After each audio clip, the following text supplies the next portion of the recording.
Good evening everyone and welcome along to FRL. We are here for F1 2021 action. It is F1, it is Season 13, Round 10 of the Championship as we take on the Belgian Grand Prix from the Circuit de Spa-Francorchamps. My name is James, I'm going to be taking you through the stream as always tonight. Michael has gone missing, Charlie was due to join me alongside in the commentary box. He is sick sadly, so unfortunately for the first time I think in FRL history, you're stuck with me for the next hour and a half of the Belgian Grand Prix, which I hope is not too bad. I am also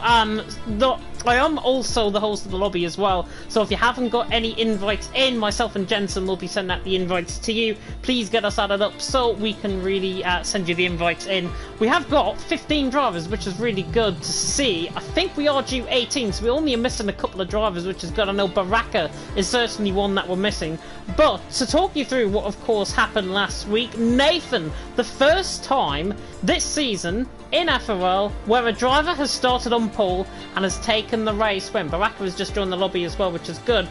Nathan did take the win last time out. A fantastic performance from him. He was truly dominant around Hungary, and you should listen to me in terms of the predictions that we should have.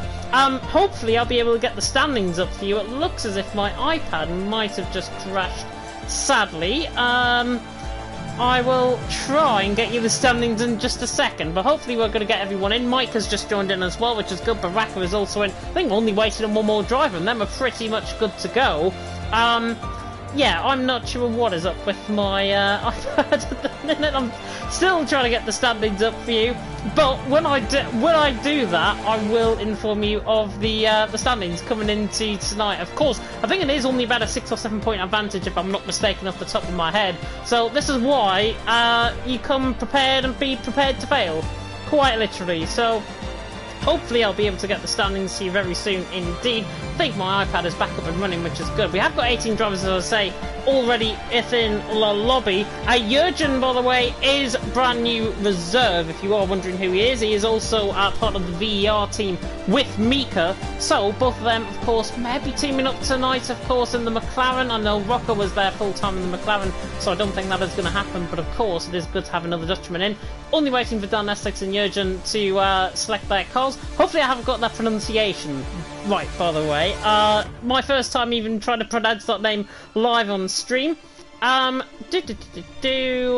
Yeah, he is a reserve, by the way. He is literally, I think he was signed a couple of hours ago, and he is a reserve. So there we go. It is 7 o'clock, so hopefully we will be able to get underway very soon indeed. It looks like we're perfectly poised to get ready. Check the settings, by the way, in terms of making sure everything's right. I have gone through the official rules and regs on the Discord server, so hopefully it is all fine. There isn't a selection for the weather forecast accuracy, I don't think. Certainly on my end, there isn't a selection to do that. So that might pose a little bit of a problem, I don't know, but hopefully we will be good to go very soon indeed. And yeah, he is an F1 reserve, as I can say. I will now try and take you through the championship standings. All of a sudden, as now my iPad is fully now working. Nathan, of course, took the win and pole position last time out. What did that do to the championship standings? Well, Jensen out on top. It is only a 6 point advantage, as I say. Jensen on top from Baraka in second, 6 points separating those guys on 128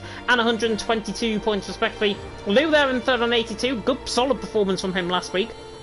Zero in fourth on 75. Hammerline has his first retirement of the season in fifth on 56 points. Rocco in sixth also retired in sixth on 54. Brock in seventh on 51 with Yona in eighth on 49. Kazizel in ninth on 44 and Blackbox in 10th on 41 points. Nathan, of course, after that race win, took the win, 32 points to his name. T-Hawk there in 12th on 20. Burrell in 13th alongside Henry, who's on 19 points as well. Macho in 15th ran off the top 15. Then we've got Mika, Alien, Pettervol, Mike and Denzo ran off the top 20 along with Wizard and Bombastic tied on 10 points.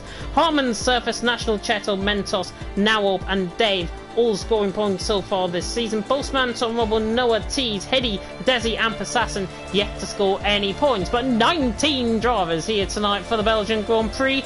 I really hope everyone is now prepared for this. There is a little bit of a glitch, by the way. This was brought up to us in League of Europe. There is a little bit of a glitch where if you don't ready up within this minute time limit, you'll be kicked finished out the session, so everyone should be ready up onto their tyre compounds. It is just a natural thing, I think, but hopefully everyone will select their tyre selection. That's what they're probably going through right now. But as I say, first solo commentary on the FRL channel from myself, which is not too bad at all. As I say, Michael, who was going to join me, I think, is on holiday, if I'm not mistaken. Lucky so-and-so. And Charlie is obviously sick, so you're stuck with me, unfortunately, for the next hour and a half. But hopefully we are going to keep on top of things, because I'm also the lobby host, so I'm tempted to say that the stream might go down and the lobby host might go down and my connection might fail at some point. But so far, so good, I think. 19 drivers currently gonna, of course, embark on the 7-kilometre circuit of the Circuit de Spa-Francorchamps. I need a track map, actually. I haven't got a track map. I'm normally prepared for this. Much more in advance. Just go across my room to get the trusty track map. 7 kilometres in length, as I say, the longest track on the F1 calendar. And of course, there is 2 DRS zones. One down the start-finish straight into La Source hairpin at turn 1, and then one down the Kemmel straight in towards turn 5 at Les Combes, and then going through Malmedy at turn number 7. We are a minute into qualifying. I was getting concerned that nobody is leaving the pit lane, but everyone is now beginning to leave the pits. And I think it is one of the Alfa males that is leaving first, if I'm not mistaken. It could be Macho, it could be Jensen, one of the two. And I think it is the Brit Jensen who was one of the first to leave, and it is Macho, actually, the first Alfa male out on track that is going to leave. So, Macho first out on track, running up the hill through Rouge and Radion.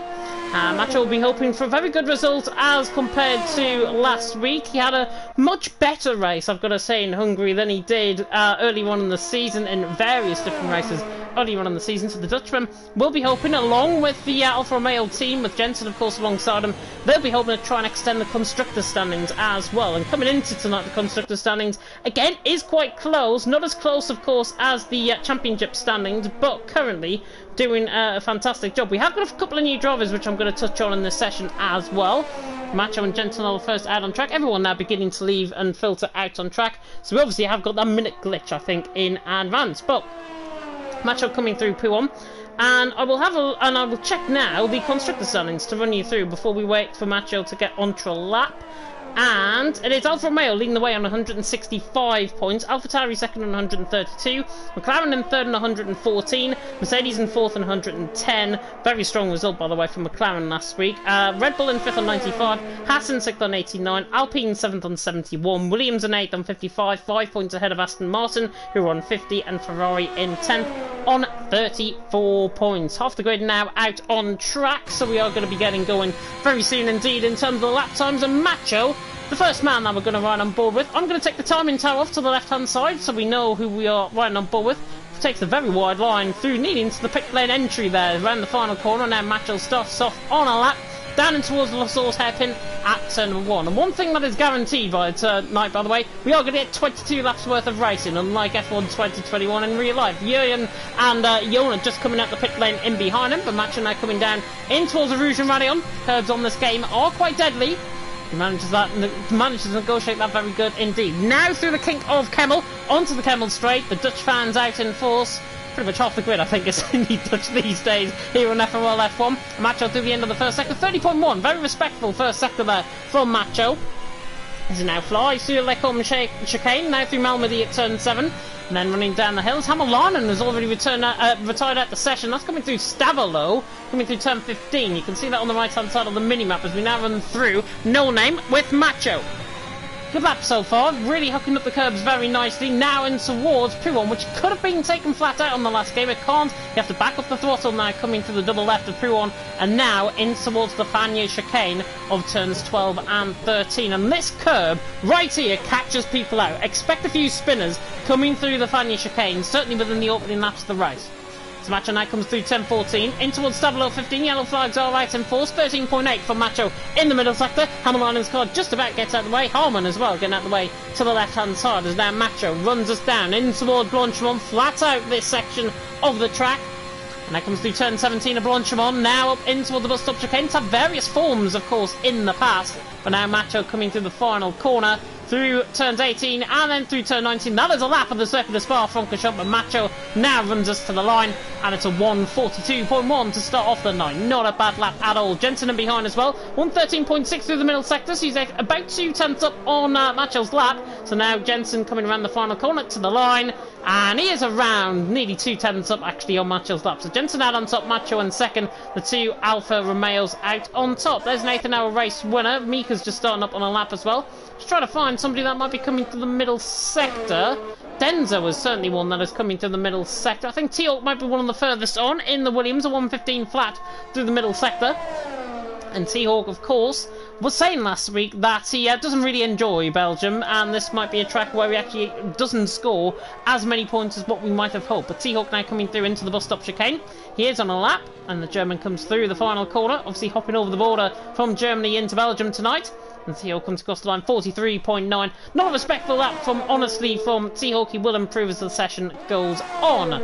Trying to find somebody else that might be on a lap. Denzo, 13.8 through the middle sector, the Chilean for IFR, now coming up in towards turn 18 and 19. Jensen, Macho and Tio coming out on top. Quite a few lap times haven't been set, by the way, yet, because the majority of the guys are coming through the end of the middle sector. So Denzo now coming through toward the line. Is it quickest? No, he goes third, 42.2. Not a bad lap there at all from Denzo, but a good lap from him. Harman is invalidated coming through the middle sector. Got WR Ablaze coming across the line there, invalidated 142.4. And Ablaze on his reserve debut here in FRL.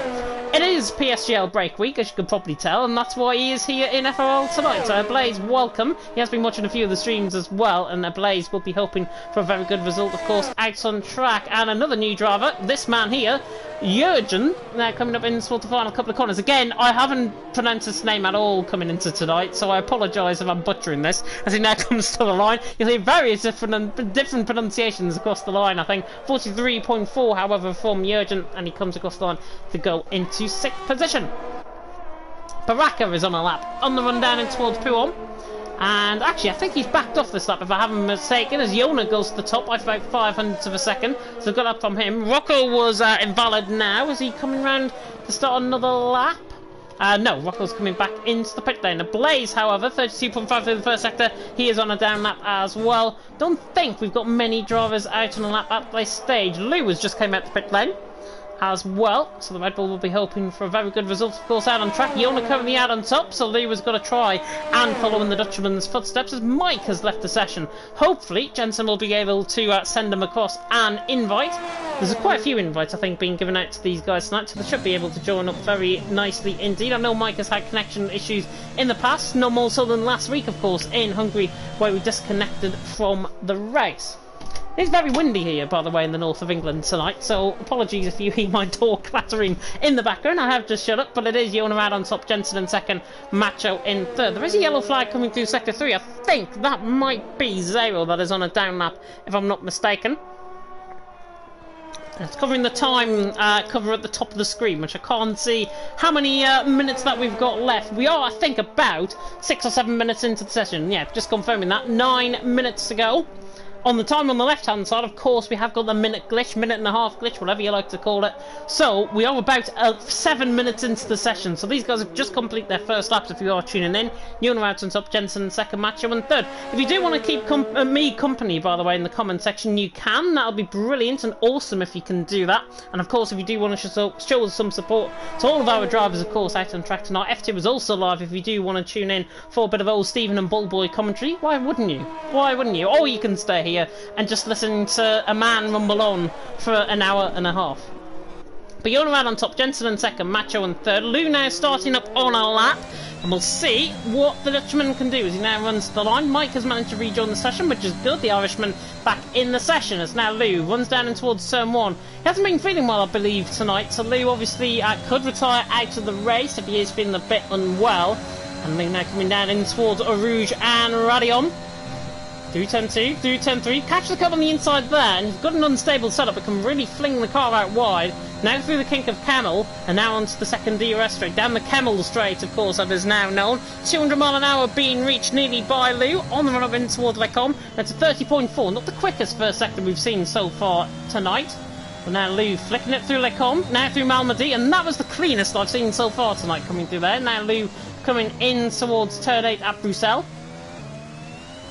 There's Yon around on top, Jensen second, Macho in third, and now catching the curve coming through turn 9. Thought that was going to be an invalidation there from Lou, but he is really pushing the car's limits as he now runs up in towards turn 10 of Pouon, now through the 11. The turn 11 kink, there is a yellow flag in sector 1, don't worry about that, it's when the Alfa Romeo's going slow. I think it might be Baraka if I'm not mistaken, but Lou now coming through the Fania chicane, through 12 and then through 13, and then coming through Campos, of course. Campos named after the former F2 team that pulled out of course because their owner passed away at the beginning of the year, and that was of course Campos Racing. I think they got renamed, if I'm not mistaken, to Russian time. But Lou now coming through in towards turn 16, now through 17 at Blanchemont, didn't catch his middle sector split, but it looks quick this lap as now Lou, from about this board here, it's about 10 seconds from the board, the F1 2021 board, in towards 18 and 19, flings the car in through the bus stop chicane, and Lou's on a very good lap here, runs to the line, and it's a 1:42.3. Good lap from Lou. Not the quickest tonight, but certainly one of the cleanest laps. Yona out on top,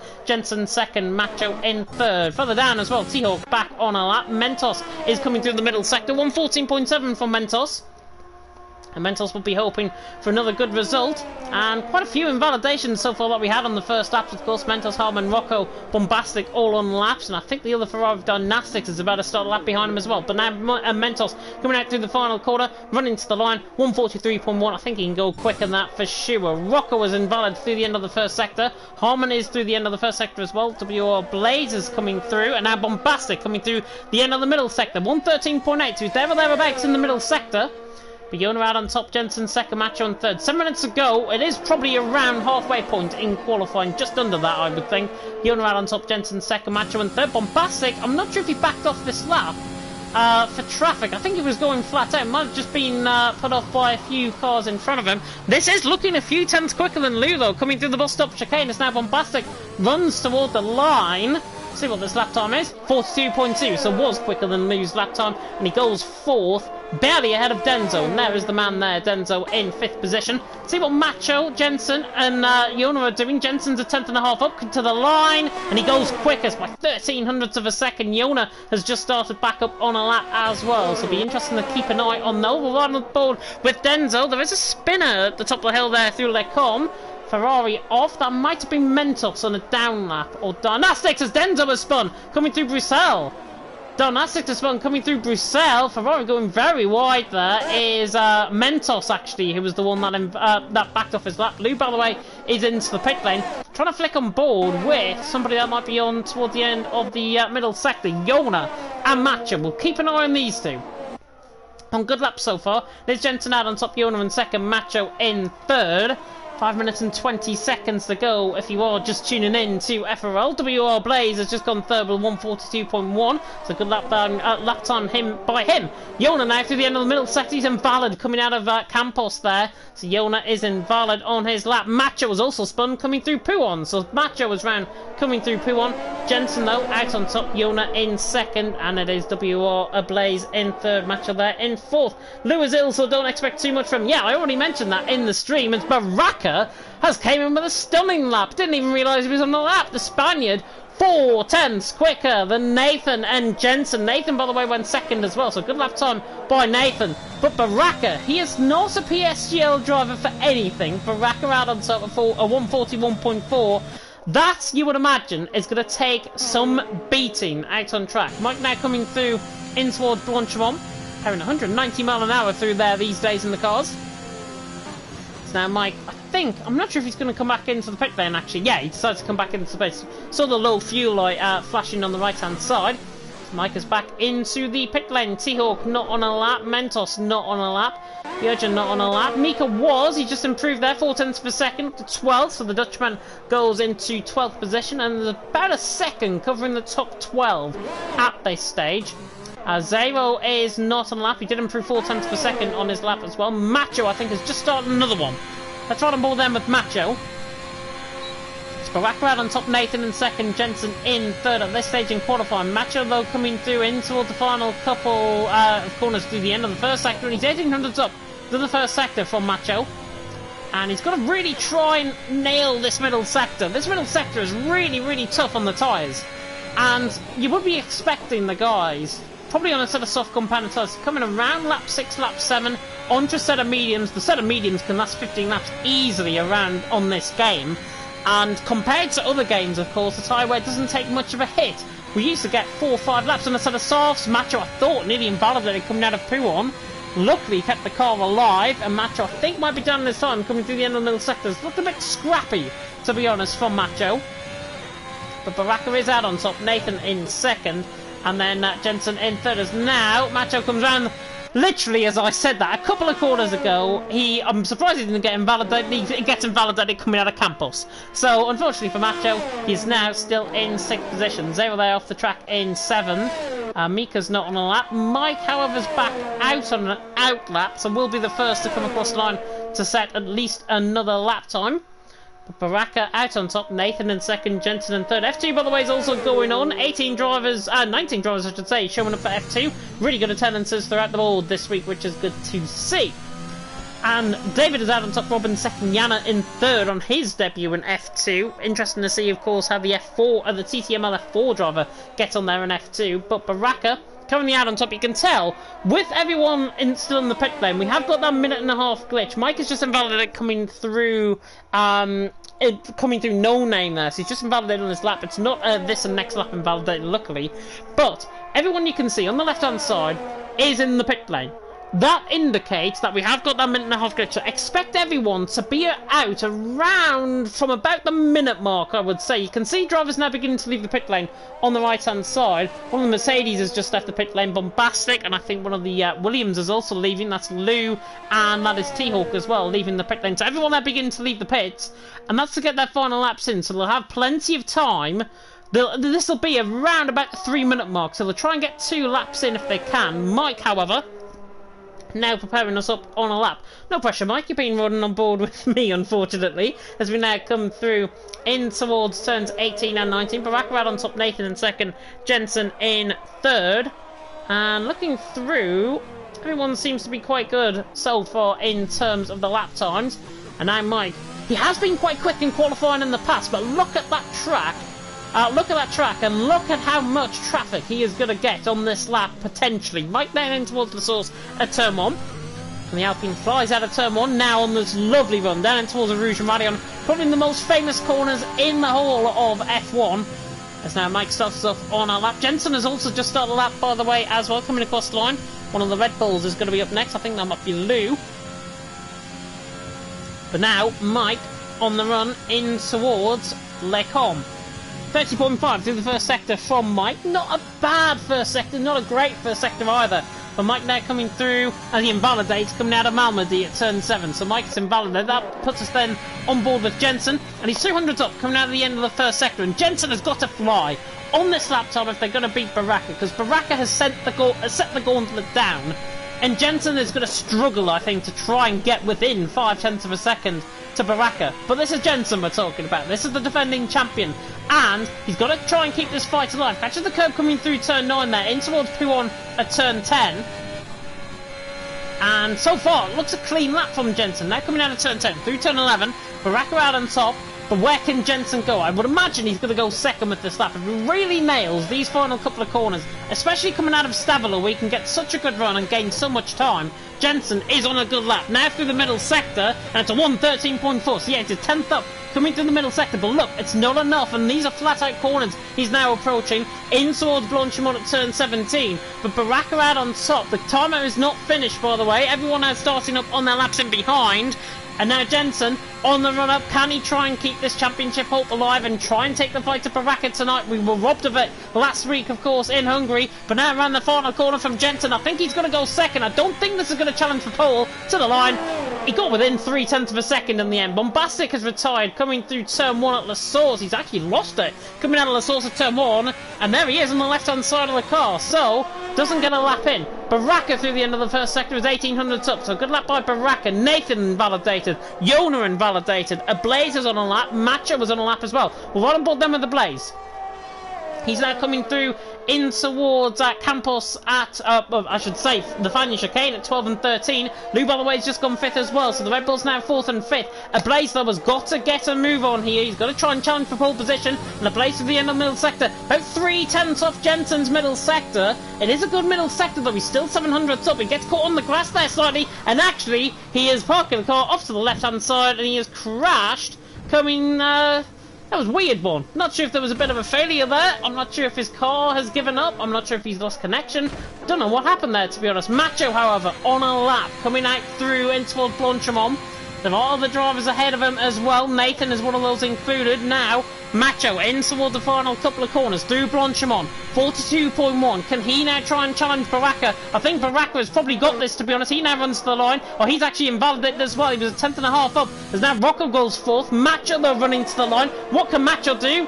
He goes 3rd. Good lap time by Macho. The Alfa Romeo's right up there and taking the fight to the Alpha Tauri's Ablaze. Not obviously on a lap. Mika across the line. Mentos across the line. That's the end of qualifying. What a qualifying session that was. Baraka out on top. That lap time, as I rightfully said when he set it, wasn't beaten. 41.4. An absolute fantastic lap time from Baraka. He takes more of a fight to Jensen coming into tonight's race here in Belgium. Now we'll run through the grid order. It is Baraka out on top, 2 3/4 tenths of a second ahead of Jensen, with Macho there in 3rd. Nathan in 4th, with Rocco in 5th. Interesting to see how they get on. Yona in 6th with Harman in 7th, Lou in 8th. Ablaze on his debut in 9th. Goodman in 9th, the Italian for the WR team, and Zero in 10th, of course. Running off the top 10. Mika in 11th, Bombastic in 12th, Denzel in 13th, Diagnostics in 14th. Top 13 covered by about 8 1/4 tenths of a second, which is not too bad. Diagnostics in 14th, as I say. T-Hawk in 15th, the Urgent in 5th and 16th, Mental 17th, Mike and Hammerline crashed out the session even before he got to set a lap time in. Mike obviously invalidated on his laps and didn't get a set time in either. So Baraka out on top, Jensen 2nd. The battle for the championship, the F1 championship, will only nearly halfway through the season, but you can already tell this has got a little bit of a Verstappen and Hamilton battle about it, possibly. As it is raining, it is absolutely teeming down, and there's intermediate conditions by the looks in the pit lane, so we get a totally different thing, and that's why everyone qualified as well on a set of soft compounder tyres, which I've just clicked on. So, a set of soft compounder tyres, everyone now prepared for a wet race around Belgium. We are going to get 22 laps. We're not going to get the 1.5 lap shambles that we had in real life because of the absolute terrible conditions that we had in Belgium in real life. But Baraka on the front row of the grid and Jensen in 2nd, and because I'm solo commentary, I will try and take you through as much as possible how these guys are going to look down in towards turn 1. I'll give you their camera angle running down in towards turn 1, of course, if they get on with the formation lap. But speaking of the formation lap, I'm actually speaking of which, there's Baraka's view down in towards turn 1. There's Jensen's view down in towards turn 1. We are now underway for the formation lap, and I cannot get onto broadcast cam, apparently. I am stuck in this camera angle. There we go. There we go.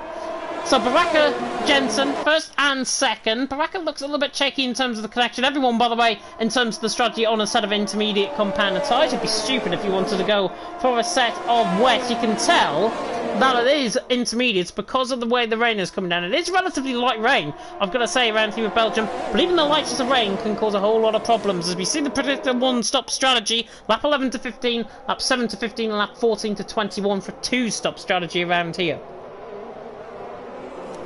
But Baraka, I think, is on the dirty side of the grid. He's on the inside line, running down in towards turn 1, and Jensen is not. Jensen's on the natural racing line, down in towards turn 1. So Jensen, I would imagine, is probably going to get the better start over Baraka running down towards La Source at turn 1. Obviously, there's going to be a bit of carnage in behind. No doubt there is going to be a bit of carnage in behind, but if these two can get through safely, if Baraka and Jensen can get through safely, they've got a really good chance. Macho, who I haven't even come on board with so far, he is a master in the sense of intermediate compounder tyres and in these wet conditions. This is what he was hoping for last week. This is exactly what he's got, and it is on dynamic weather, by the way. I'll just before anybody tries and throws that card out, it is on dynamic weather. But Baraka out on top, Jensen in second, Macho there in third, Nathan in fourth. Nathan also a good starter in the intermediates. I think he prefers the dries rather than to the inters. But for a guy like Macho, what do you do from third position? Do you watch Baraka and Jensen going at it down in towards someone and then try and get it run down the Camel straight and try and get P1 and maybe make it 3 wide? Or do you try and just sit him behind and wait him behind for everything to go on? Macho and Nathan's just had a disqualification, which is terrible. We are coming through the final couple of corners, however, and this will be Baraka's view down in towards someone. You saw it briefly. I'm now going to ride on board. Baraka cuts the inside line. So Baraka coming through Macho there. This is his view down in towards turn 1. Compare that with Jensen's view down in towards turn 1. There's a short run down in towards turn 1 here as well at Belgium. There's Jensen's run. You can tell, no marbles there on the inside line. No marbles there on the inside line so far for Baraka. And none on the outside line for Jensen either. The final couple of cars are joining up on the grid. I'm going to quickly predict the top 3, because I failed to do that in qualifying. I'm going to go Macho for the win. If he can put the intermediates on, I think he could win this. Baraka's going to be second, and I think Ablaze is going to be third. And now the 5 red lights are coming out here for the first time tonight. It is 5 red lights here in Belgium. And it is, or will be eventually, revving engines are now coming on. And it is, right, and away we go. Good start by Baraka, good start by Jensen as well, and Baraka actually gets a better start, running down towards the source of turn 1. Mentos had a bit of a slide off turn 1 as well, but Baraka now through turn 1 safely leads the way. Macho there in second, gets a good start, and now nearly got Constantine and look Nathan. Everyone clean through turns 1 safely, and now Baraka on the run down in towards Rouge and Radion leads the way by 3 tenths of a second. Macho in second, Jensen in third, Nathan in fourth, looking further down the field. Looks like everyone has got through Rouge and Radion safely as well, which is really good. Jensen now attacking his teammate for second. The 2 Alfa Romeos got side by side. There's a bit of a snake split team going on in the background. Harmon trying to tackle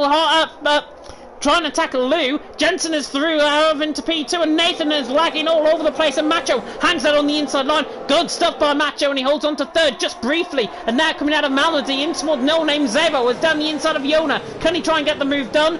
The Haas on the inside line. It will favour the inside line, however, with the traction, it's going to favour the outside line instead. And now Yona is side by side in towards No Name. Barely make contact. A little bit of wheel banging, and they're still side by side, running towards P1. And Yona is granted the position by Zero. Really good racing so far. T-Hawk is fun.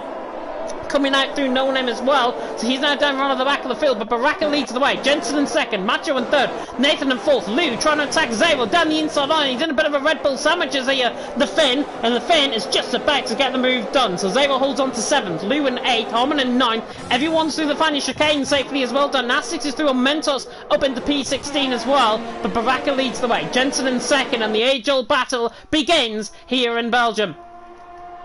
And we approach the end of that one, and there's Baraka leading the way. Jensen in second, Macho in third.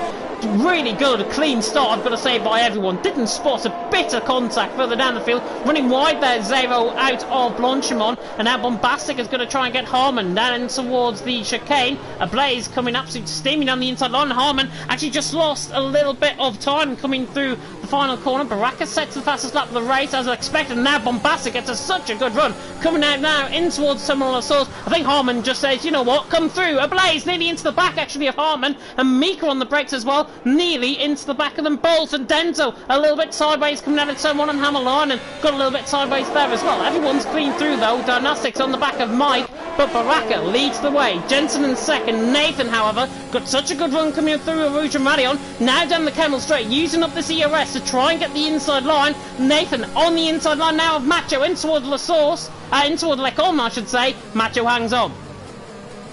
Good battling up and down the field. The Blaze trying to go side by side as well with Harmon, and he goes all the way around the outside through Lecom. Brilliant move by a Blaze. The Italian is through, but for how long? Because Harmon now on the inside line. NRX against WR. Where have we seen this one before? Now down in towards No Name and Bruxelles, and Harmon is through down the inside line. Really good battle that. Down for P10, the final point scoring position in this race. Harmon runs wide coming out of No Name, and now this gives a Blaze a chance to go steaming down the inside and towards P1, and now a Blaze is through into P1. Gets the job done, and he's into P10. This is a really good battle between the guys. Fantastic battling, fantastic racing so far. This is the cleanest F1 start I think I've seen all season. As soon as I say that, Homan tries to dive it down the inside line of a place. Don't try and do that. And he pushes Mika out wide, and now Denzel is going to try and come in this as well. Denzel tries to fight around the outside line. Mika's a little bit laggy, as now Denzel tries to go all the way around the outside of Stavolo. Into the gravel he goes, and nearly into the wall. I think he just about got away with that, if I'm not mistaken. And Denzel now drops behind Mentos. And that is disappointing. The Chilean now down in 17th. I think he got away with that, which is good. But further up the field, Nathan on the back of Macho. This is lap 3, by the way. We're going on to lap 3 out of 22, and already you can put more action in this race than the whole season of F1 back in the day. Baraka leads the way. Jensen in second, Macho in third. Oh! There's a little bit of side-by-side action. Dynastic tries to dive it down the inside line. Hammer line, and as well, it's a little bit rough and tumble down in towards La Source further down the field. And everyone, I think, has got through that relatively safely. Dynastics and Mike are now side by side in towards the Rouge Manion, and Dynastics is through up to 13th position. And now Nathan is attacking Matchup for third. And now Nathan on the outside line, running in towards Lecom, gets the job done. I don't think Matchup wants to fight that connection, to be honest, but Nathan is through, and he's into P3. Good stuff there by the Aston Martin. He is through on the Alfa Romeo, and through he goes into third position. And now Nathan can try and put the hammer down on the back of Jensen. Front two have relatively pulled away though, 7/10 of a second between these guys, and Baraka currently is holding his own. He is, as I say, a master of the inters compared to Jensen, and Jensen probably would imagine they can try and outpace him on a set of dries. We might get dry conditions later on the race. I haven't been informed of the weather conditions, but we might get dry running later on in this race possibly. But I've got to say, really good start by everyone. And Mentos saying what a mess. I think I was about his qualifying in the Discord as well. And speaking of Mentos, actually, he's going to try and attack Jurgen in towards turn 12 and 13 through the Vanya chicane. And Jurgen still in 16th position. Dynastics again, trying to get onto the back of Mike. Mike's re-overtaken Dynastics, by the way. Smike through into P13. There's a battle going on further down the field as well. Zabel now coming under attack from Lou, and you can tell in terms of the ERS, he's trying to use us up now in towards the bus stop chicane to try and use up, as now Mentos is spun. Coming out of Stavolo. Not sure if there was a little bit of contact between one or another driver, as Lou tries to get onto the back of Zabel, running into the bus stop. Doesn't get the move done. Bombastic is looking quite quick as well. But Baraka leads. Until lap 4 we go. Just ahead, Yona trying to attack Rocco down in towards turn 1 as well. And again, Bombastix tries to attack Lou down towards turn 1. La Source, really a good opportunity for overtaking, but they've got to try and make sure that they can try and nab that position. Macho, we're looking now. He's under a little bit of pressure. Rocco takes a lot of speed coming through a Rouge Marion. And do you know what? I think this move might be on. The Brit now closing on the Dutchman, running down in toward Lecom. Harman is the first 3-second time penalty taker of the night. So he picks up a 3-second time penalty for multiple warnings. Macho stays in 4th. Rocco did get a good run, but I think Macho might have used up a bit of EOS to try and counteract his good run. And Macho stays there in 4th position for now. Lou on the back of Xavier once again. The Finn under pressure from the Dutchman. Bombastic there in 9th position. And Blaze there in 10th. Baraka doing a solid job. He's now out of DRS range. If it was dry conditions, he would be out of the DRS range. No DRS, of course, because it is intermediate conditions. And for a fun fact, the intermediates, of course, can dispose of 25 to 30 litres, or 25 litres of water, I should say. Out on track, it is 75 to 80 litres for a set of wet compound of tyres. So, it looks as if, the spray makes it quite difficult, but it looks as if the rain might be at the same intensity as we started this race at, as Lou gets really caught through the Fania chicane. I thought Bombastic was going to try and overtake him there, but not close enough. Baraka doing a solid job though in the lead. Jensen in second will continue to run on board with this battle for 8. Zabel now pulling away by about 0.6 of a second coming out of Stavolo. And now running down in towards Blanchimont. Bombastic looking quite close on the back of Lou. Bombastic, since joining FRL, has looked quite pacey, but now this is a big opportunity to shine as now comes the outside line into the bus stop chicane. Will take the wide out camera angle for it, and now Lou tries to dive it on the inside line. Bombastic is there, still on the inside line now for the bus stop chicane, and Lou, because of the traction, hangs on. Lou still is an 8th. Bombastic had to try that though. He had to try something to try and unsettle Lou. Seahawk has now got a penalty further down the field. That was coming out through the bus stop chicane. And Mentos down on the back of the field, looks like he's struggling, the IFR man. I'm not sure actually if he's just came into the pit lane. No, I think Mentos is just struggling at the back of the field. Rocco, again, such a good run coming out of the Kemmel straight. And now because Macho is out of the slipstream of Nathan, This is Rocco's opportunity now to try and pounce. He's not close enough down and towards the com this time around, but if he can try and latch onto the back of Macho, get within a second, well, get within 4/10 of him, try and get a good run out through the Lecom, and he's pretty much nailed on to try and get an overtake done. Mike and Dynastics now side by side in toward Lecom. Now through Malmedy, little bit of rough and tumble again, little bit of side by side contact, and Hammerlinen! Goodness me, that was Scandinavian drifting if I've ever seen it. Roller recovery on the curb coming through turn 7 at Malmedy. Hammerlinen somehow was still alive in this race. That was an unbelievable save, and again gets Switchy coming out of no name. But that was an unbelievable save. Hammerlinen coming out behind Dynastic still. I thought he was a goner coming through Malmedy, if I've got to be honest, but Hammerlinen recovered the car, stays in 15th position. Further up the field as well, just ahead of this battle actually, Mika is on the back of Harman, who runs out wide. Harman got to be careful for track limits, and of course in the American Grand Prix at the weekend, track limits was an absolute priority for the stewards, and the stewards of course are going to be looking, certainly in game, at the amount of penalties that everyone picks up as a result, but doing a good job. We've still got all 19 drivers following through, which is good. And it's Baraka who still leads the way. Jensen in second. I'm not right on board with the battle for the leaders so far because there is not really a battle for the leaders. All of the action happening further down the field as Jurgen coming out of Blanchimont has picked up a penalty and Hammerlinen dives down the inside line. I'm not sure if that was a push to pass possibly from Hammerlinen. There looked as if there was a little bit of induced contact between the Haas and the Ferrari. And the Haas is through nonetheless. So Hammerlinen's through and he's into 14. Not sure if that was just a dive bomb and he just totally got it wrong, or if that was a bit of a push to pass. It looked like to the latter to me, but I did come on board with that a little bit late. So Hammerlinen into 14, and regardless of that, I'm sure Dynastics, if he feels that he's been hard done by that, I'm sure we'll report Hammerlinen as Dynastics just fails to take Erosion Radion. He does get a good run on Hammerlinen, but looking behind, because Jurgen now right on the back, he's got more of a straight line speed, so you can tell on the left hand side the gap coming down. But again, not close enough down in towards the cob. Back on board with the leaders now, though. Baraka, he's doing a good job. He is taking the esports line running down towards Puon. That is the esports line that people tend to take in league racing these days.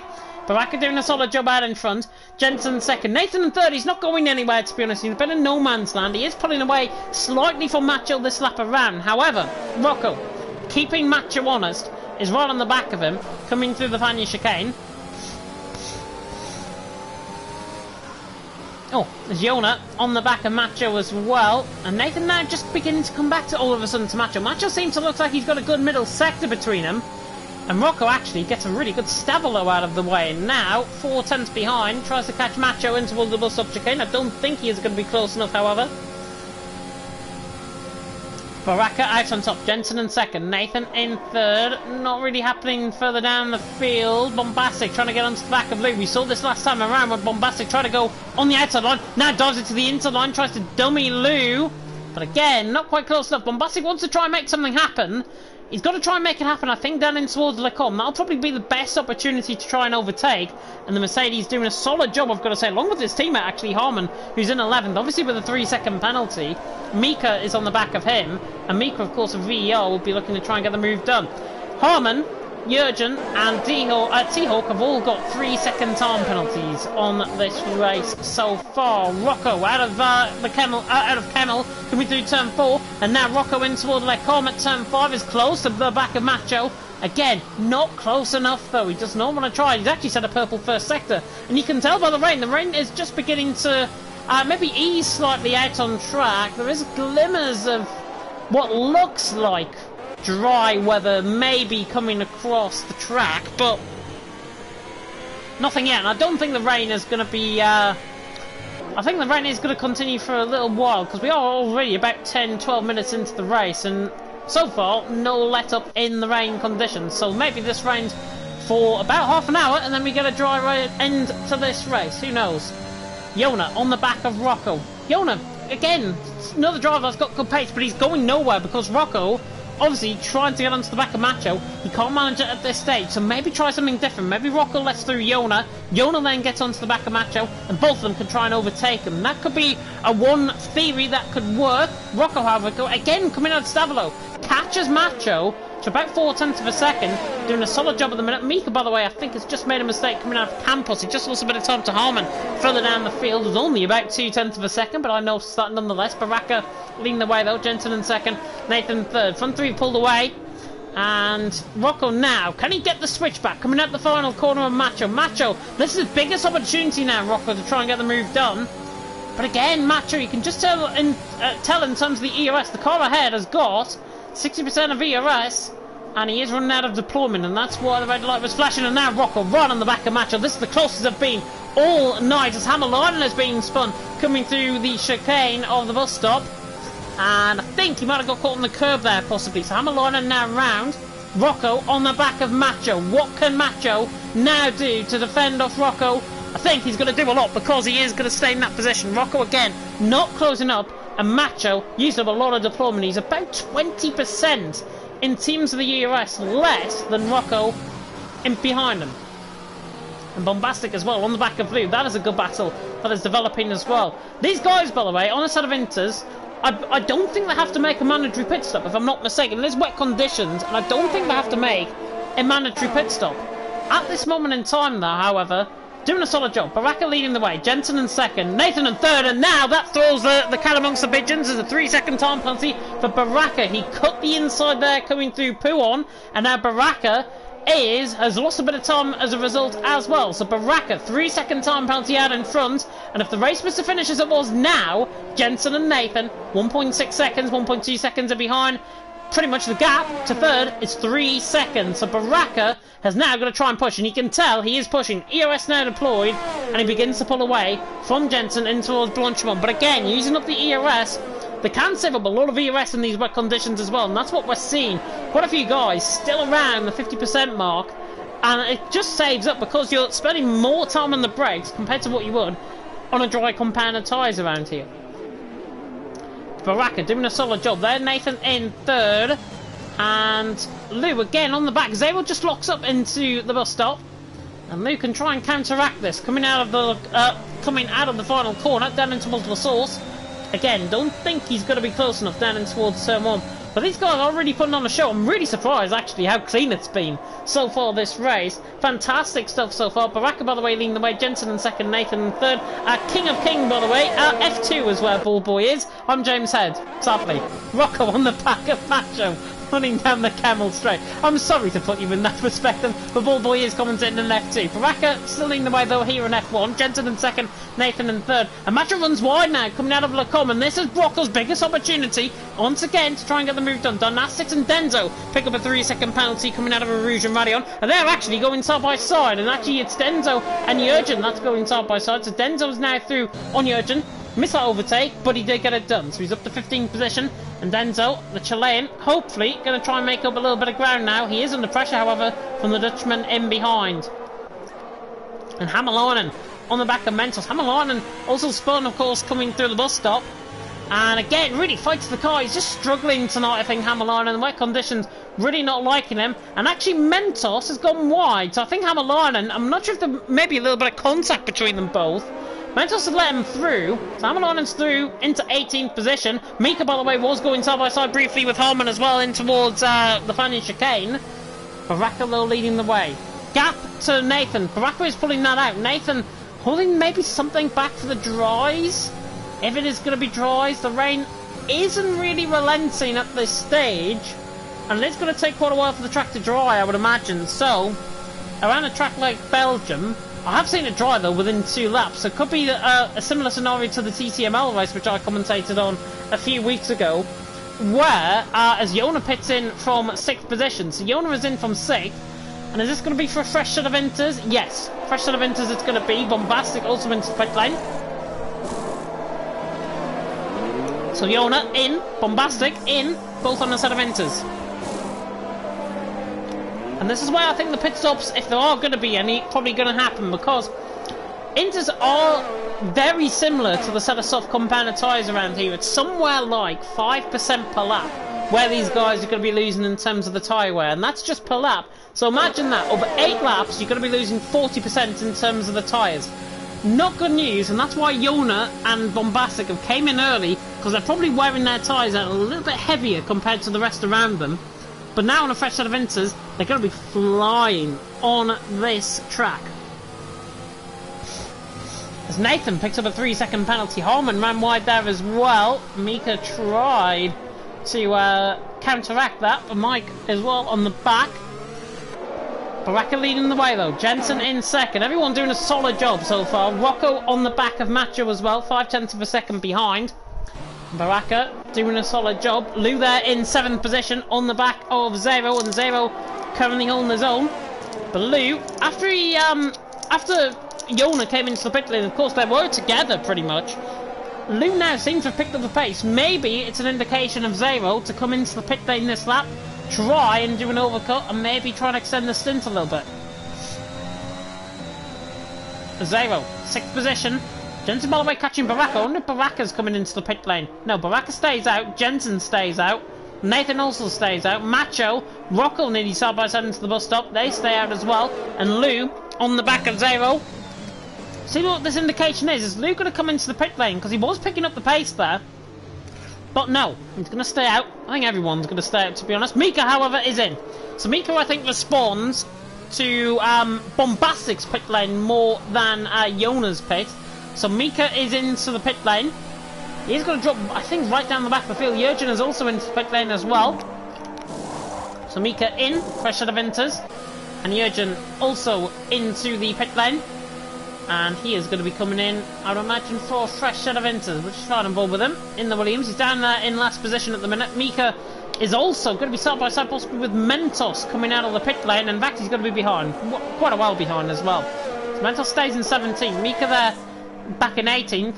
And Jurgen spent a lot of time in the pit lane. I wonder if that was a front wing change, maybe by Jurgen. And he's out of 19th position, and he's well down the field, so I think he might have had a little bit of front wing damage from maybe early on, maybe lap 1. Halfway through, by the way, in Belgium, if you are just tuning in, Baraka leading the way, Jensen in second, Nathan in third. If you are tuning in, you would have realised that I haven't came up for breath at all. Bombastic is, however, through on Teal. That's down in towards Bruxelles. Good move there by Bombastic on a fresh set of inters, and look at that. It's like being on a fresh set of inters has been like on a fresh set of softs in the dry, with about 5 laps to go. Bombastic is going to fly now on that set of inters. He's now disposed of T-Hawk. And look at the gap. 7.1 seconds. 7 seconds now. Coming in towards Campos and the Fania chicane. Yona trying to push Dynastic, and Yona is trying to get a move on as well. He's on a fresh set of inters. Dynastic is going much slower. Yona can carry so much speed through there. Probably take that flat out if he is lucky. And now this is the riskiest decision of all. Does he go for the move down in towards Blanchimont, or does he wait for the bus stop chicane? I think he'd be better off waiting for the bus stop chicane, as there is side-by-side action running down in towards turn 1 as well. It's Macho and Rocco for 4th and 5th position. Rocco will try and get the traction on the outside line, coming out of the source, and he is going to be there actually. Now running down towards Rouge and Radion, but Macho uses up that deployment, and they're around the similar levels as well. Macho there in 4th. Rocco in 5th, Dynastics is not into the pit, just Lewin Harmon into the pit lane, and now Rocco close enough to the back of Macho. Can he try and make an impact down in towards Lecom? This is the closest he's ever been to the back of Macho. Can he try and get the move done? No, he waits in behind. And you can tell, he tries to actually loop it around on the inside line in towards Malmedy. Rocco Macho enforcing for a mistake, and Rocco was through, and that's exactly what Rocco wanted to do. Try and force your opponent into a bit of full censored, and Macho now made a mistake. I think he realised he was there. He just lost control of the car as a result. Rocco forces Macho into a mistake. Macho might not be happy with that. To be honest, it was Rocco's doing, but it was a clean battle. Clean battle, nothing wrong with that at all. Macho now down into P5, Rocco up into P4. And Rocco now really beginning to show the pace as well. Macho has maybe overworn his tyres slightly. I wouldn't be surprised if he decides to come into the pit lane. Lou also, by the way, came into the pits. He's on the back of T-Hawk, the Dutchman, and the German doing a fantastic job so far in this race. T-Hawk, of course, still yet to pit, but the Dutchman especially, Lou, going to be undercutting maybe up towards the likes of Mike in a blaze, so maybe getting into the good mid-realms of the points. But he is on the back of T-Hawk, trying to get the move done. Maybe in toward Blanchimont, maybe in toward the bus stop chicane. I think the bus stop's probably the better option. It's coming out. Still, intermediate conditions out on track if you are just tuning in. It has been like this for the whole race. Baraka leading the way, Jensen in second. Remember though, with that 3-second time penalty, Zero is now into the pit lane further up the field. Baraka leading the way, Jensen in second. Lou now on the back of Teorg. Is he going to try and use the deployment up to good effect? Trying to go now on the outside line of the bus stop chicane. Teorg's there on the inside line. And Teorg, I think, defends the position. Good defence there by the German. And Lou will try and get the traction. Coming out of the bus stop chicane, running there down in towards turn 1. I think the Kemmel Straight is probably the place to be now. As Lou actually sends it down the inside line towards the source. I think Teorg's just saying, you know what, I'm going to invite you through. And actually, there's Zero coming out the pit lane just in front of him as well. So now, Lou is in a really bad predicament because he's got Zero, one of his nearest rivals, up there up the road. And now Teorg is just really a rolling roadblock at this stage. And now Lou, on the back of Teorg, he has got to get this move done now. In towards Lacombe. It is never say die here for the Dutchman. And he's now on the back of the German. Tucks back into the slipstream. Now down the inside line and towards Lacombe. Much later on the brakes. Lou, that is masterful driving by the Dutchman. He is through and he's into P12. And he had that one pretty much stuck down into the braking zone. Fantastic stuff. He's on fresher compounded tyres, but that might be the best move you might see all night. Lou is through and he's into P12. And now, Zero and Lou, that battle can now commence as a result. Teorg, really good defensive driving as well from Teorg, I've got to mention as well, and all of that. Hammerlinen there in 14. Everyone doing a solid job. Everyone is still going in this race, which is unbelievable. Baraka leading the way, Jensen in second, Nathan in third. And now Baraka, does he decide to come in? No. Jensen runs out wide actually into the bus stop chicane, loses a lot of time. And now Nathan, all of a sudden, is nearly within a second of him coming out of the bus stop chicane. That was a huge lock-up by Jensen. He's lost 5-6 cents of a second at least coming off that. As currently, Baraka, just in a class of his own, you could say. Jensen hasn't really been close enough to challenge him. Nathan there in third. Mike now into the pit lane. The Alpine into the pits. The Irishman, who has shown a good race so far, I've got to say. He is conserving a lot more ERS compared to normal as well. Hammerlinen is attacking Teorg into the bus stop. And now down the inside line. The Hat's recovering well, Hammerlinen. Obviously, there's been a few pit stops behind him. But Hammerlinen now and Teorg. Maybe this is for the wooden spoon with Mentos in behind. But Hammerlinen, Teorg does it down the inside line. He commits it. Hammerlinen realises that. I think he's going to get the traction. Hammerlinen should get the traction. It's still side by side. Good battling that. Hammerlinen through. And he's into P12.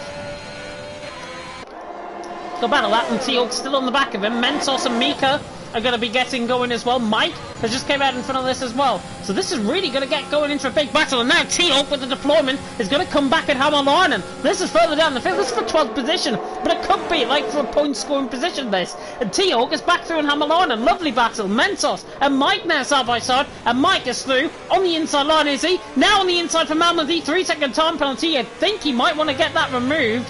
Mentos forced him out wide, and Mike, I think, realised that. He tried to weave in maybe a bit of frustration. Mike with a 3-second penalty. He can now just focus on his own race, because he has got past Mentos, and now Mike should just focus on his own race, try and make up that 3 seconds out on track. Baraka still leading the way. Lap 14 out of 22. Nearly on lap 15. This race has gone so quick. Baraka now coming through the final couple of corners again, into the bus stop chicane. Nathan there in third. Everyone at the moment looking like they're going to be going to the end of the race. Rocco, Macho coming through fourth and fifth. Blaze there in sixth. Lou and Zero, however, coming out of Stavolo. This battle that I said about 2 or 3 laps ago is now beginning to get back underway. And Lou on the back of Zero doing a stunning job so far. And now coming through in towards the final couple of corners, in through the final sectors, Zero and Lou. Denzo's picked up another 3-second time penalty, and there is a yellow flag in sector 3, and it's Denzo that is round. So Denzo has picked up a 3-second time penalty. I think for corner cutting he might have lost it as well. So Denzo now down in 19th position. Hopefully it's not our first retirement. I mean, to lap 15. First retirement would be insane. Mike tries to go all the way around the outside of Hammerlinen. Now down in towards turn 1. And again with the traction, he just struggles for a bit of traction. Hammerlinen uses the deployment. Mike will stay in that slipstream, and now he'll be hoping to try and use this up, running in towards a Rouge and Radion. And now he will, because Hammerline and the Finn now under pressure from the Irishman. T-Hawk's only 6 up the road as well. But look at the pace of Mike. Mike now closing on the Hammerline. Is he going to try and risk this down the inside line? We saw it with Mentos and him last lap around. And now Mike down the inside line. Denzel's retired in the pit lane. Lovely move by Mike. Run the outside into towards Lecombe. Lovely stuff by Mike. And the Irishman is through. And that fresh set of inters, he is through. Fights the car, and Hammerline still not done with. But he is now done with, as Hammerline now has to resent that he's in P14. As soon as I say that, however, he's back down the inside line because Mike makes a mistake, and now Mike just about gets away with that, possibly. But Hammerline right on the back of him. Really good racing tonight. The driving standards tonight, honestly, I'm not sure if the drivers will agree with this in the interviews, which I'll do later on.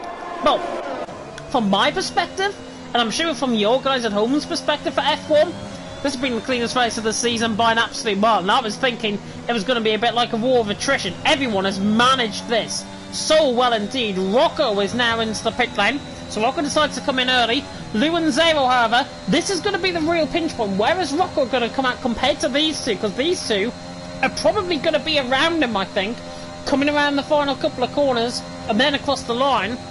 Is Rocco going to be ahead? Rocco's already out of his pit stop, so actually, I think Rocco's going to be behind Dynastics, possibly, coming across the line.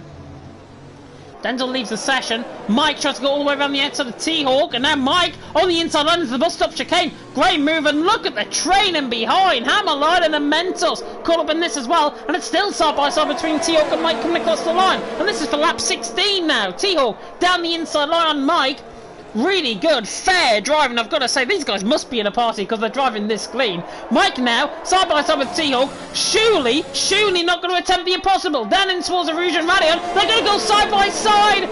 And he's done it! Mike is through, and T-Hawk has actually lost the position to Hammerline, and he could lose another one to Mentos. That was insane by Mike. Through, and now it's going to open up a whole can of worms because Mika and Harmon right on the back. Mika on the back as well at T-Hawk. T-Hawk tries to dive it down the inside line. Hammerline as well. And there's a bit of contact between Mike and Mika. T-Hawk and Mika, I should say. T-Hawk has spun round. Mika, I think we'll not get away with that. Might just been a little bit late braking. I was on board with that. So Mika, from my perspective, certainly a little bit of a late brake. Just rear-ended on the right side end plate into the back of the left wheel of the rear left, I should say, of T-Hawk's car. T-Hawk spins round. Mika's through, he's into 15. Holman gets a free position. The result, T-Hawk now down in 17th. Contact, probably, that could have just been avoided if he took a little bit of a braking zone. Maybe, I would say 10, 20 yards, probably before that. I think if he did that, then there wouldn't have been any contact. So it's just one of those things, bit of a late break. And unfortunately, driver sent round. Baracaville leading the way. Lap 17 out of 22. Still intermediate conditions. Of course, these guys have got to still carry on. Dynastics and Bombastic. Bit of a mouthful to say, especially if you're tunamental like I am at the minute. Bombastic and Dynastics. Again, mouthful to say. And they're going to get caught maybe by Zero and Lou. And the guys on a set of fresh inters. Did they decide to come into the pit lane? Rocco certainly is behind Yona now. Yona's gained an absolute awesome undercut on Rocco. But did the fresh set of inters at the minute have to come in? Did they have to come in? Bombastic on the back of Dynastics, and Dynastics I think is going to hold the move down the Camel Straight. And certainly hold the position down the Camel Straight as well. Back on board, further down the field. Mika gets us awesome run now on Mentos. Running now down the Camel Straight, through the kink of Camel, now down the Camel Straight. The outside line, the Dutchman, and the fellow countryman of Mentos as well. Mika on the outside line. We saw this with T-Hawk and him just a lap ago. And I think Mika did well there. He just backed off that. He realised that Mentos was going a little bit too deep into the corner. Backed off that. Didn't want any overtake. Didn't want anything to do with that. Mika stays in P15. Harmon trying to get through as well. I've got to say, apart from that contact with T-Hawk and Mika, this has been the cleanest race of the season. I'm not sure if you agree with me, but I honestly think this has been the cleanest race of the season. And I really hope, honestly, that you have all enjoyed this. And if you have, like, comment, subscribe. Tick that notification bell, of course, if you are new. And, of course, if you do want to tune in for more action as well throughout the coming weeks, FRL F2 was also live tonight as well, and I think they've had to restart, if I'm not mistaken. More viewers tune in for that because clearly they want to see more people, regardless to me. And yeah, they have had to restart, so if you do want to catch some action after this, the interviews will come But F2 also live, Stephen and Bullboy, I should say, taking you through that one. Bombastic to the outside line of Dynastics. Tries to go all the way around the outside to the bus stop chicane. He's on the inside line. Mercedes and Ferrari, where have we seen this one before in Belgium? And now they're side by side coming across the line. And Bombastic, is he just going to better get the move down in towards La Source? He's late on the brakes, but Dynastics is later, down on the inside line. A bit of wheel banging. And the Ferrari hangs him out to dry, just about, but he gets caught on the bump, and Bombastic is through. Bombastic is through. And Dynastic there will try and follow in that slipstream. Look at the spray being kicked off coming through with Rouge and Radion. And Dynastic nearly takes that flat out coming through there. And he's going to come back at him. Hamilton has spun coming through La Source by himself. And now Dynastic is coming back at Bombastic. 17 lap old Inters against 7 lap old Inters. And Bombastic on the inside line. Is he going to be outdone by Dynastics? They're very short of room. And there's a safety car. There's a safety car. Hamilton has spun. And it's caused a safety car, and Dynastics muscled his way through into 8th as a result. So Dynastics is through on Bombastic. That could have ended in tears, potentially, for both of them, but now Dynastics is through on Bombastic. And now, all of a sudden, we've got a safety car out on track, and this is drama. Now, here in Belgium, safety car is going to be out for a maximum of 2 laps, of course, or minimum of 2 laps. So, are we only going to get a 2-lap sprint, possibly, with how everyone is spaced out? Whether or not these guys decided to come into the pit lane is a different thing as well. But Baraka leading the way. Jensen in second, Nathan in third, and Baraka is in. So, Baraka is in, Jensen is also in, and Nathan is also in. So I think these guys on a set of old Inters are really going to now come in the pit lane. What this does is this really affects the likes of Yona, the likes of Rocco, those guys who pitted in for a fresh set of Inters. It really affects them because they're not going to gain really anything out of this race now, to be honest. As Jensen leads Baraka. Baraka now out of the pit lane. Jensen now out of the pit lane.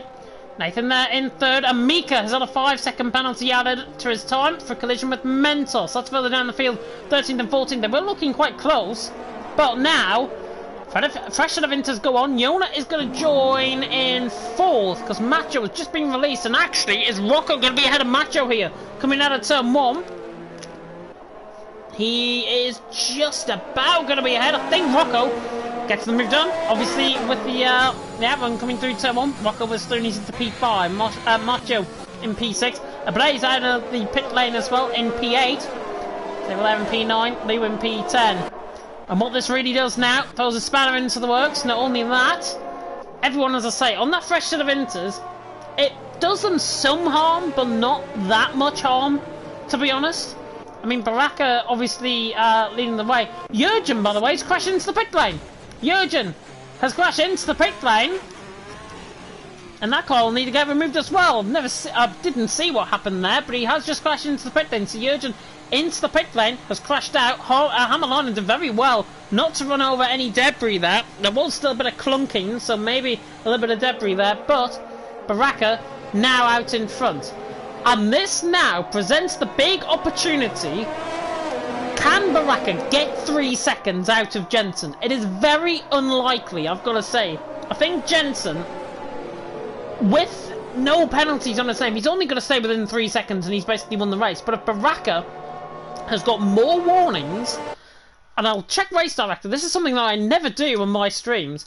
Check Race Director, he's only got 4 warnings. He's got a penalty and he needs 2 more warnings to basically have a 6-second penalty. That's what is going to happen. Jensen, at the minute, in terms of his race director, he's only picked up 1 warning, so he's 2 warnings away from a 3-second time penalty. So the ball really is in Jensen's court. What can he decide to do on the back of Baraka? What does Baraka do in terms of leading the race as well? All of this is going to be answered. Of course, we're going to be staying out, I think, another lap underneath the safety car. But as I say, if you're really enjoying this, I hope you are enjoying this. If you are, like, comment, subscribe, click that notification bell, of course, if you are new. F2 seeming like they've got a few problems still with the lobby. I can see old Stephen frantically trying to reset up the lobby there for F2.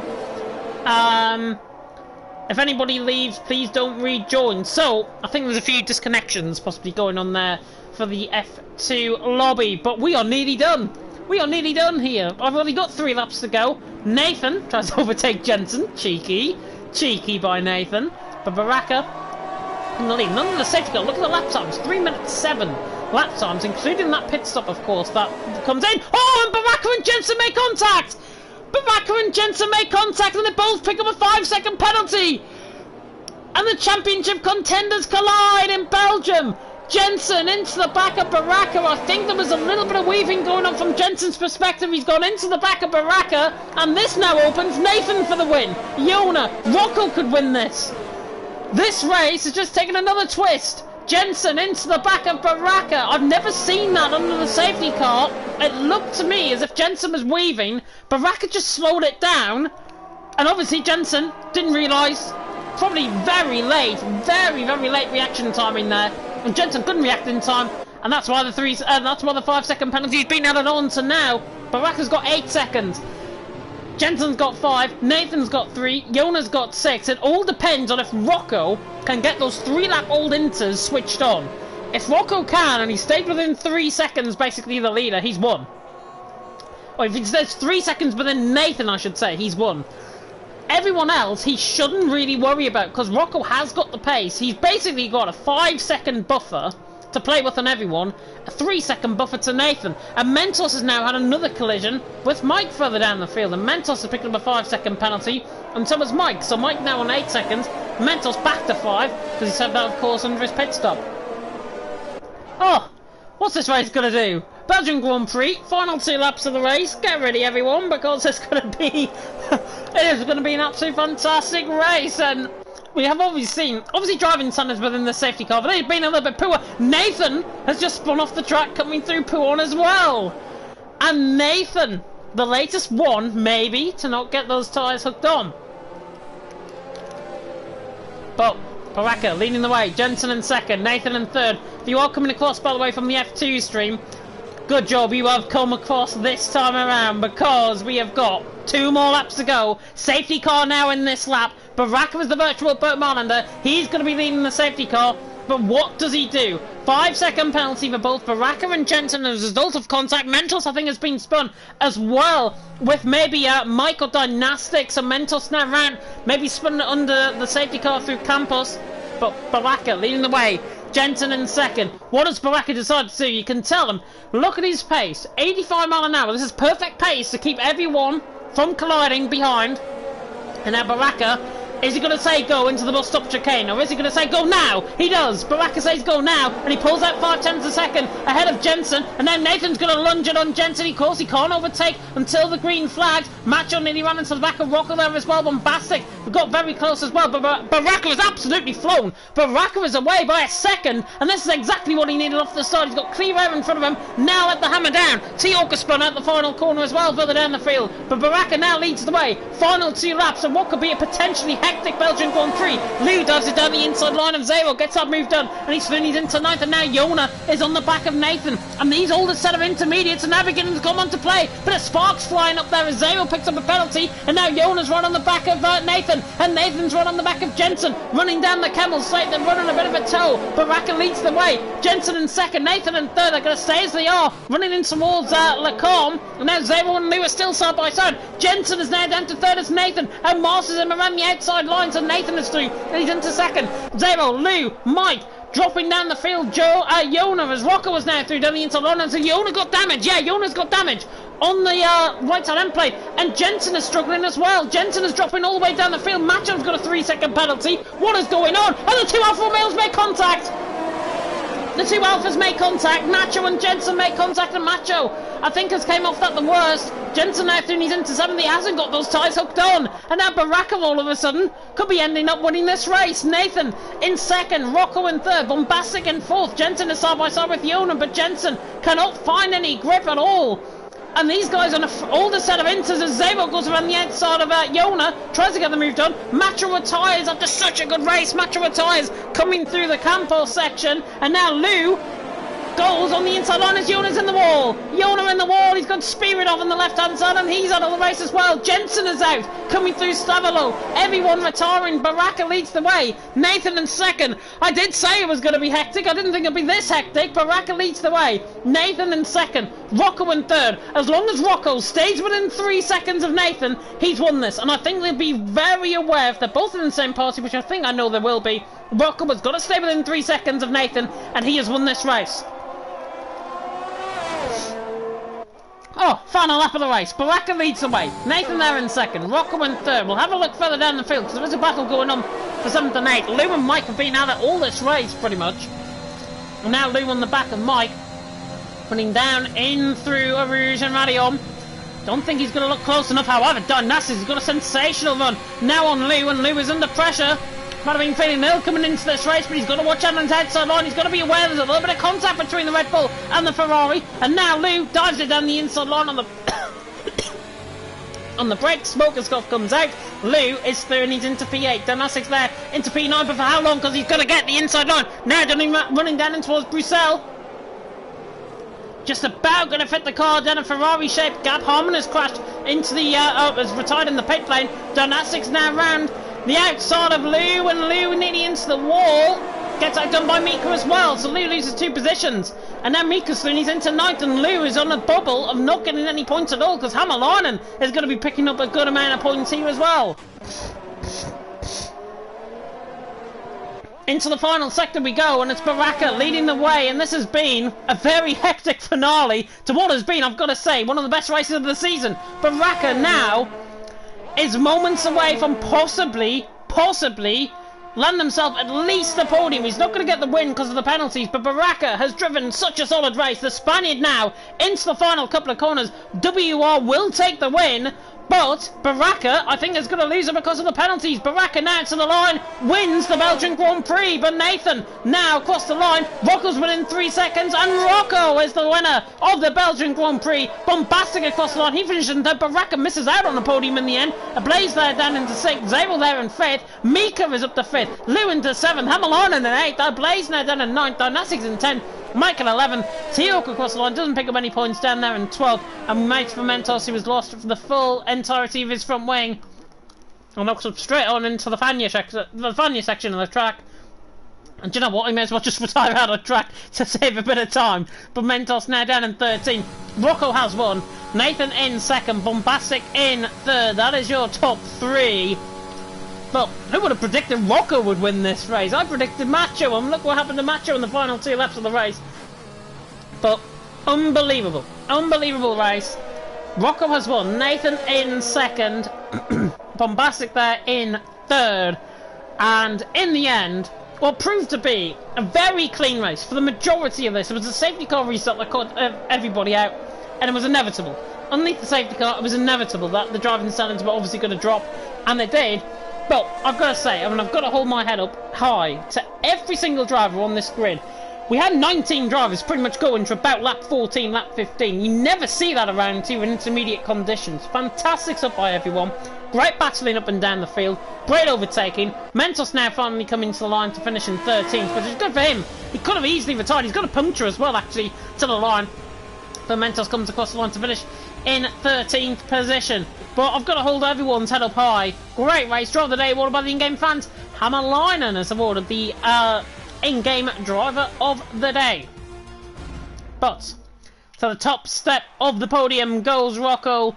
And what was probably, by his standards, I think, a lucky victory, given the amount of penalties, given the contact with Baraka and Jensen underneath the safety car.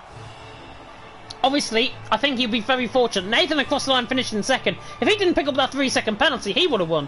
So Nathan drove an absolute solid race. Probably my driver of the day, if I've got to be honest, in terms of Nathan's perspective.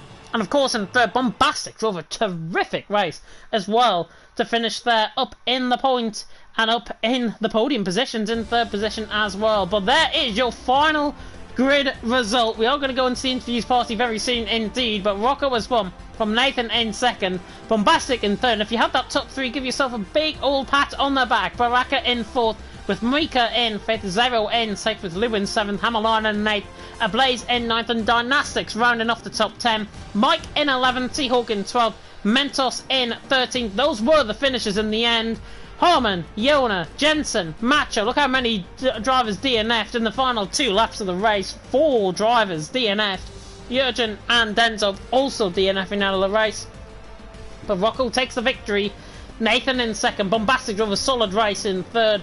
And honestly, many candidates for driver of the day. I've got to give mine though to Nathan. I think Nathan drove a solid race. He was not in the mix in the first stint, certainly in the mix in the second stint. The safety car spiced everything up. He was in the position to try and take the race victory. 3-second penalty cost him in the end, and Rocco takes the victory as a result. I'm now going to transition over to the interviews party. As long as the interviews party does get set up for me, that'll be fantastic. But Rocco, of course, taking the win from Nathan in second, Bombastic in third. And an absolute solid race. Of course, if you do want to watch more action, I think F2 is still going on, if I'm not mistaken. Oh no, F2's ended actually. So I think F2... I'm not sure what's going on with F2. I'll try and bring you up a little bit of an update. And... so no F2 race, by the looks. I might get that on to the end of the season. So no F2 race. I think there was a few issues possibly with everyone there. So no F2 race. So that has now ended, I believe.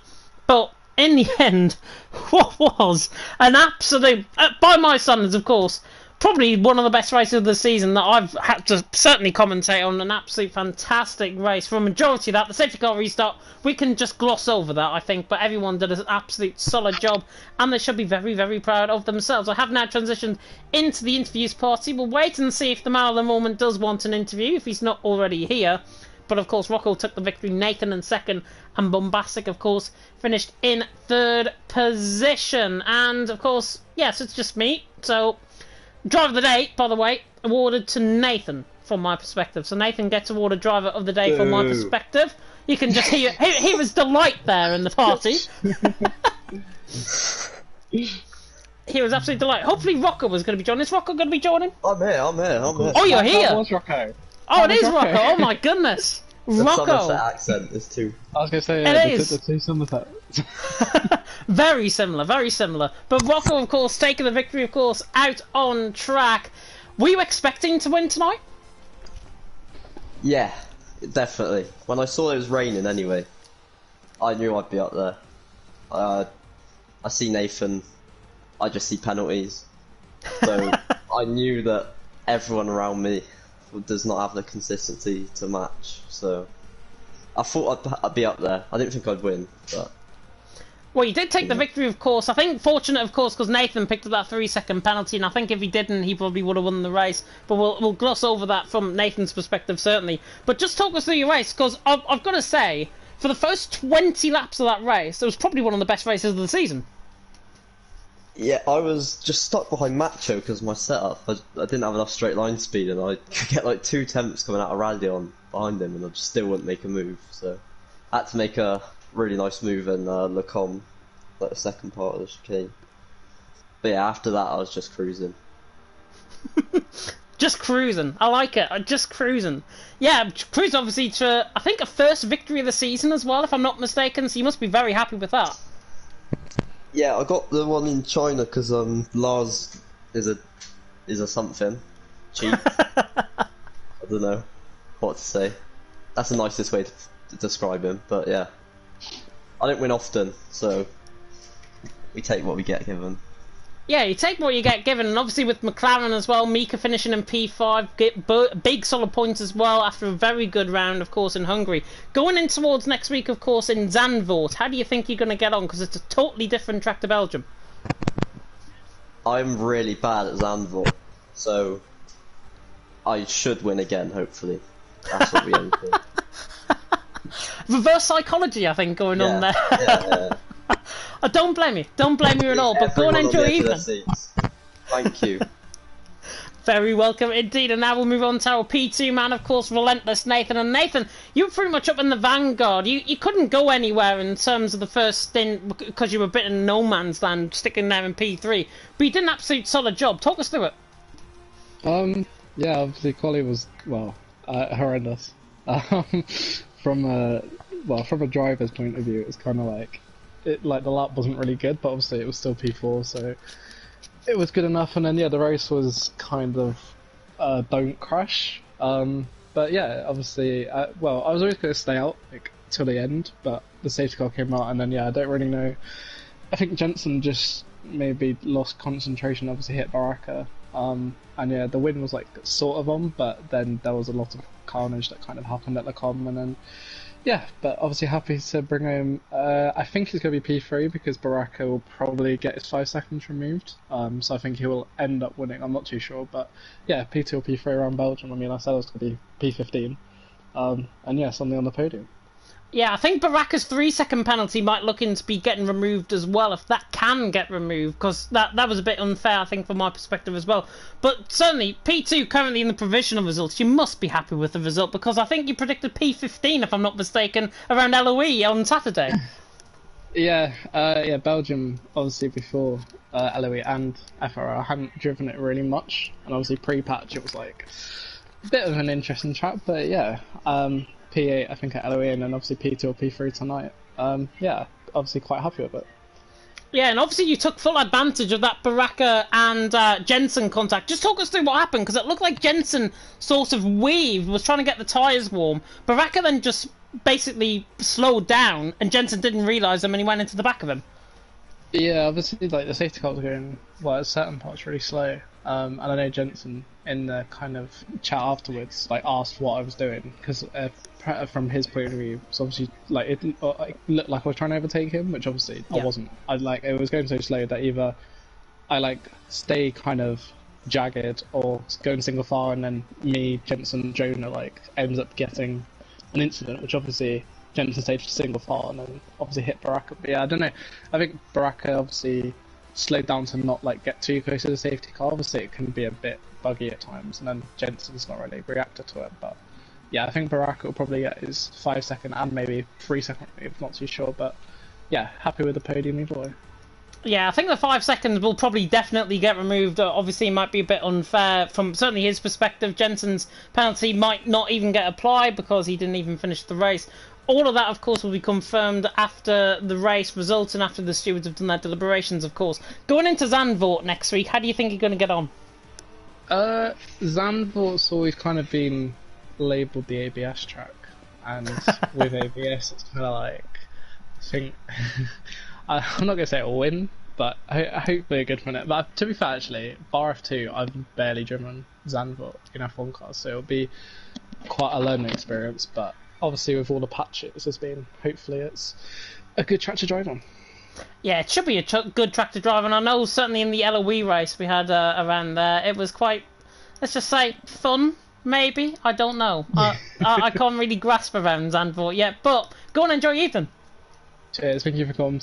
You are very welcome indeed, and now we'll move on to our P3 man who is here. It is Bombastic, of course. P3 currently, Baraka, of course, might get that penalty removed, so it could be a P4 result. But you must be happy with that, especially because you were further down the field in the first stint.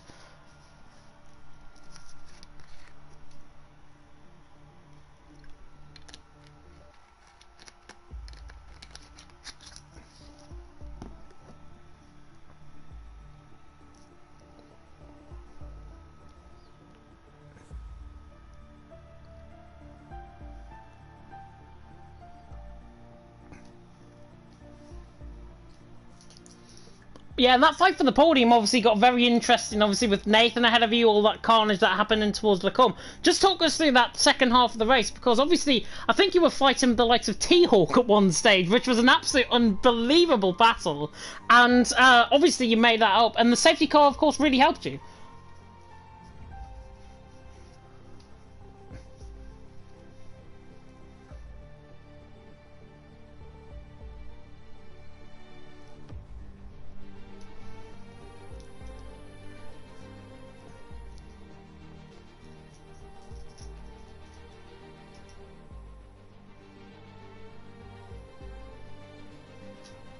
Yeah, safe driving from there. I think you were one of the luckiest drivers out there on track, getting obviously up into P3 from like P8 or P9, starting the, like that safety car. But obviously, the results still, I think, even if Baraka gets that 5-second penalty removed, you've got to be P4 nonetheless. So it must be a very good result.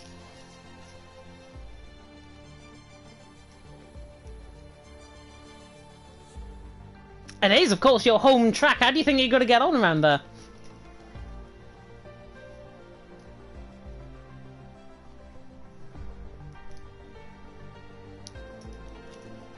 Maybe even a win. I like the confidence. I like it. I like it. Go and enjoy your evening though, Bombastic. You are very welcome indeed. Honestly, my voice is absolutely gone now. It was a solo commentary, so you can probably imagine what my voice is like. We'll now move on, if I'm not mistaken, to... is it Zero or T-Hawk first? It's me. It's Zero first. Zero, talk us through your race. Yeah, it was just a struggle to get the tires working at all. Like, anytime there was like a slow speed corner or like a medium speed corner, the tires, they just didn't work. So that was literally the only hope, was to just keep Lou behind on straights, which luckily for me I managed to do in the end. Yeah, you managed to do in the end, and obviously Lou resulted in down in P7. You only finished behind you by a couple of tenths per second as well. But P6 finish, another strong result from your perspective. Really good from your perspective. How do you think that is going to transition, of course, with some of the penalty that might happen around you? Well, I think if I looked at it correctly, I could stay where I am for now at least, so, and it's pretty much out of my hands, so if I drop a position or gain a position, then I don't care in the long term. Yeah, I mean, P6 is still a fantastic result. I thought, honestly, it was going to be a bit of like a war of attrition around here in Belgium tonight, especially in the wet conditions. But honestly, you handled the pressure well. Going into Zandvoort, how do you think you're going to get on? It should be a good one for me, at least. I've really started to enjoy driving around there again, ever since like after the release. It was complete hell, but now that the game is and the driving is a bit more stable with the cars, it should be a good one. Yeah, it should be a good one, and hopefully it is going to be a good race, and hopefully we get some really good overtaking around there as well. Go and enjoy your evening though, Zero. Thanks. You are very welcome indeed, and now we'll move on to the man who finished outside of the points for, I think, the first time in quite a few races. It's T-Hawk, and T-Hawk, talk us through your race, because obviously you were getting involved in a lot of good battles out there. Yeah, I mean, it was mostly battles against cars that already pitted because... Yeah, no, it's just unfortunate because I didn't have any wet practice for this track at all. I already struggled finding my rhythm in the dry, so the wet was just horrendous. I had to craft my own wet setup during qualifying, which means that I was just so slow on the straights, and the corners the car still felt heavy. Same applied to the race itself, so it was just a struggle for me, but yeah.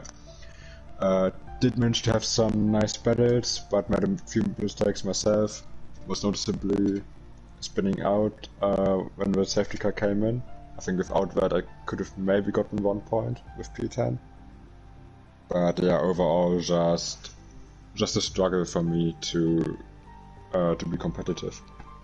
Yeah, I mean, one of those races, I think, that's what we can safely say as a result. But honestly, those battles, you were fighting, I think, with Dynastics at one stage as well, and then got re-overtaken around the outside line on him, down in towards Le Com, I think it was. Just talk us through that battle, because honestly, it was probably one of the best battles I've seen all race. Oh, I'm blushed.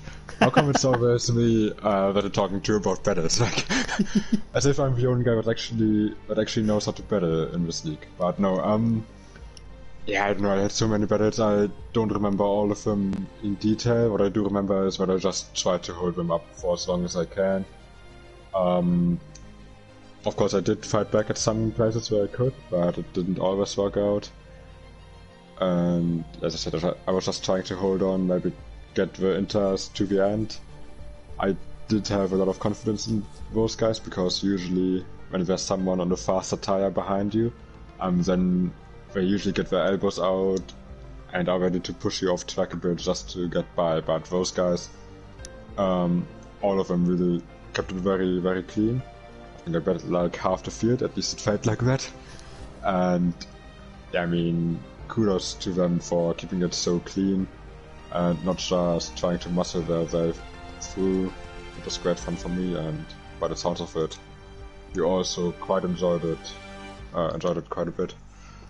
Yeah, honestly, I think from my perspective, the amount of battles that we had, the amount of overtaking that we had, honestly, I thought this race was going to be really poor in terms of driving standards. As I said just before joining the party there, 20 laps we got basically with hardly any contact between any of the drivers, which is absolutely fantastic, and full credit to everyone that drove this race. You should be very proud of yourselves, and if there's more races like that, FRL is going to go places, and I really genuinely mean that as well. But obviously going into Zandvoort, T-Hawk, next race, how do you think you're going to get on? I love Zandvoort. Zandvoort, I know, for me it feels like, kind of feels like Monaco, but without the walls and maybe on drugs or something like that, because it's just so tight and so bloody fast. I think overtaking will be completely impossible around there, so qualifying will be the main factor. I mean, I say that now, and then you're gonna watch us go side by side through the fast left-right chicane or left-right section after turn 3. But I don't know, I usually quite like the track. It's very fast, it's very very smooth, I think, with the flow. So I think it should suit my driving style quite a bit. Quite a few nice passes where you can try something ambitious if you have a driver that you trust. But if not, it's just probably going to be a procession with a long DRS train, and yeah, I guess qualifying will just be the priority, so I'll try to focus on that. Yeah, I think qualifying is one half of the story. Obviously, the race is the other half of the story for any track. And I think, honestly, around Zandvoort, it is going to be a struggle. The curbs around there as well. I know I've been doing a couple of laps of time trial recently around there. And honestly, they do really catch you out. So it is going to be a real test for all of our drivers. But Tio, go and enjoy your evening. Cheers. And thank you for commentating. You are very welcome indeed, and I think that concludes, of course, our live stream. If you did tune in, of course, hoping for a restart for F2, it got cancelled due to technical reasons. An official statement put out on the FRL Twitter. If you do want to check that out, I'm sure the F2 race is going to be rescheduled to probably either later on in the season or be rerun at another time. So if you are tuning in, wanting to hope for F2, it's not going to happen tonight, but it will happen probably at the end of the season, which is the most likely option. But if you did enjoy F1, what we brought to you tonight, which is a very stable connection for myself being the host and the streamer, which has never happened ever before, so it's my first time doing this. I'm proud of myself and actually getting this done. If you did enjoy, of course, the stream, like, comment, subscribe, tick that notification bell, of course, if you are new. We will be back, Zandvoort, F3 and F4, of course, on Monday at 7 PM, and then Tuesdays it is F1 and F2 around Zandvoort for round 11 of the championship. The saga between Baraka and Jensen goes on. Whether or not Baraka will get that 5-second penalty removal will remain to be seen. All the fallouts, of course, you can catch next week live on the FRL channel. But for myself, James Head, from T-Hawk there in the commentary box alongside me, and from everyone else who's tuned in, and well done, of course, to our top 3. Thank you so much for tuning into the Belgian Grand Prix, and until next time, goodbye.